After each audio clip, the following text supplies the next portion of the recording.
Hey guys, so if you have the Hyduo Android stereo system and you wanted to access the factory settings so you can have more customizations in your system, you can always click on your settings, car settings, and then from here you can see you have access to all these features right here. This general display, sound. For the factory, it requires a code, and the manual doesn't say anything about what code you can use. I contacted the manufacturer and they told me to just enter 6 zeros. So let's do that. 1, 2, 3, 4, 5, 6, and check mark.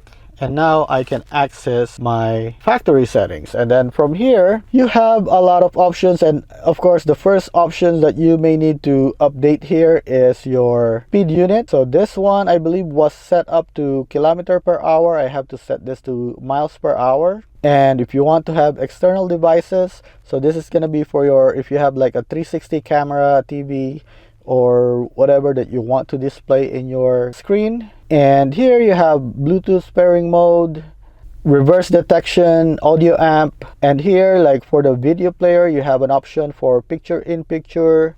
You can have a normal player. Basically it will just replace whatever is on your screen.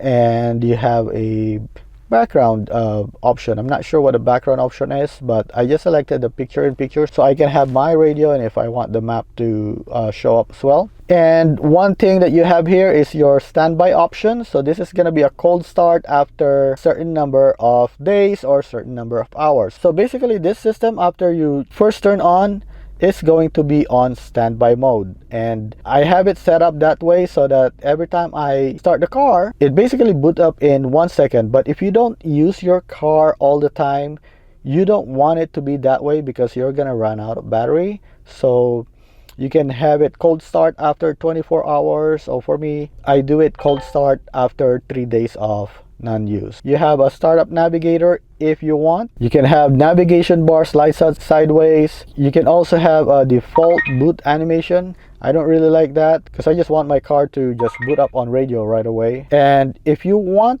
to have your own logo during boot up, you can also do that. And you just have to import logo files first. And these are all the options that you have under the factory settings.